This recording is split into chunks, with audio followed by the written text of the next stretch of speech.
senke smrti. Ponoćna rika u ukletoj fabrici. Ponekad nam se dogodi nešto što ni sami sebi, a ni drugima ne umemo da objasnimo. Ljudski um do detalja pamti ovakve jezive događaje i uporno pokušava da ih odgonetne, jer lakše je kad postoji neko razumno objašnjenje, zar ne? Manje je strašno ako je sve to rezultat nečeg običnog u neobičnim okolnostima. Ali neke stvari se ne mogu objasniti.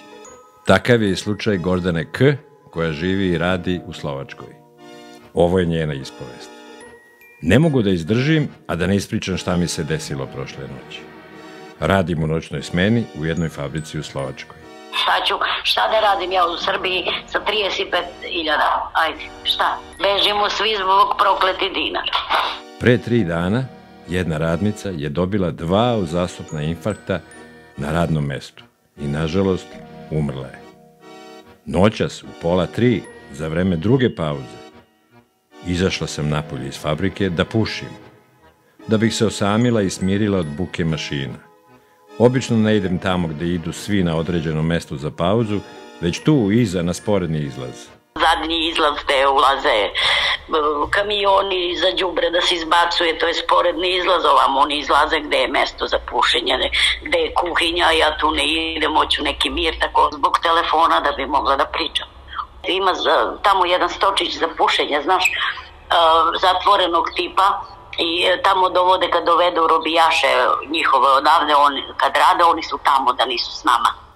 Oko 2 sata i 40 minuta čujem neku riku. Kao rika bika, ali nekako jezivije.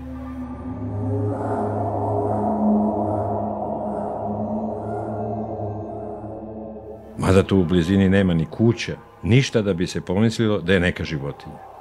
Ne, iza su njive i ravnice.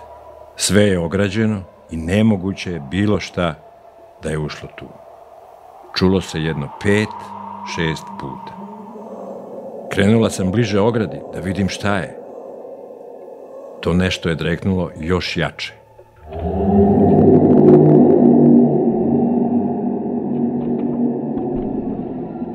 Vratila sam se nazad u fabriku i nikome ni reči nisam rekla.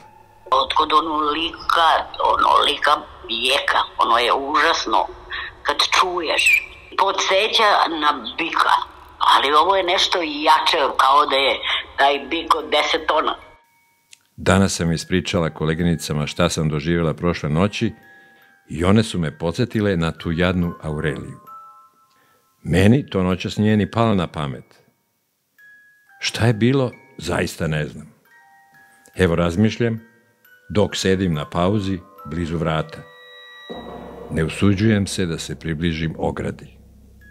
Gordana je dugo razmišljala o Aureliji, 60-godišnjoj radnici koja je umrla na svom radnom mestu. Videla sam je ujutro, ona je bila u dnevno, a mi iz noći ne izlazimo, mi idemo, ona došla žena. Ona uvek dođe ranije od 7, na primjer, radi, ona je uvek u 6:30 dođe i to jutro sam je videla. Stojala žena, čekala da se sklone žene, da počne da radi. Ništa joj nije bilo. Žene u fabrici su prepričavale kako se odjednom uhvatila za srce i srušila. Nakon 12 sati napornog rada i stajanja na nogama, dok je jedna ruka ostala uprta u visinu. Da li je to bio neki znak? Dobila je infarkt na nogama za trakom i oni je posle pozvali su hitnu, oni su došli ubrzo, nije prošla ni 2 kilometra, sanitetom umrla. Nakon Aurelijine smrti, sve one su bile u strahu da se i njima ne desi to isto.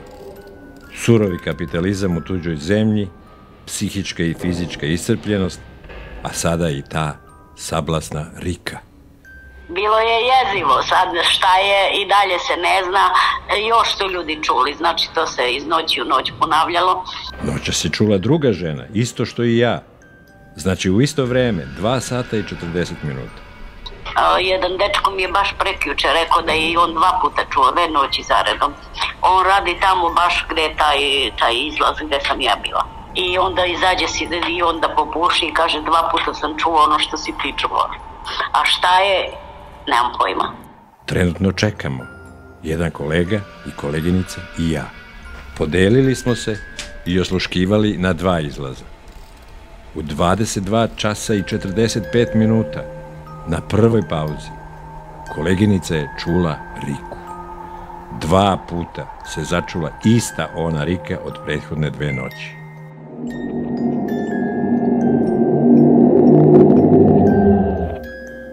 U 2:40 sam čekala i ništa nisam čula, ali sam videla mačku koja se pojavila odnekud.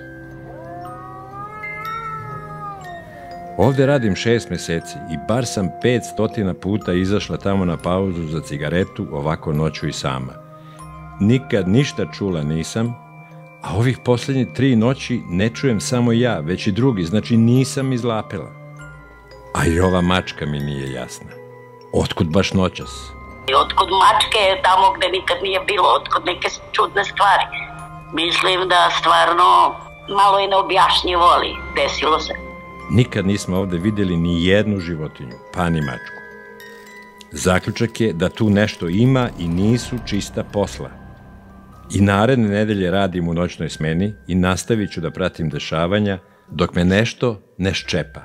I evo, sinoć sam prešla za drugu fabriku da radim, tamo se smanjio obim posla, pa radit ćemo u fabrici rasvete od preko sutra od srede. Ima tu još ljudi koji su iz iste fabrike došli ovde, jer tamo ne isplati se 10 dana, imam slobodnih, meni to znači svaki dan. Gordana je nedugo nakon ovih događaja promenila fabriku. Šta se dalje dešavalo, nismo uspeli da saznamo. Da li je to bila neka životinja ili duh pokojne Aurelije koji se nije pomirio sa njenom iznenadnom smrću? Možda se zaglavio između 2 sveta.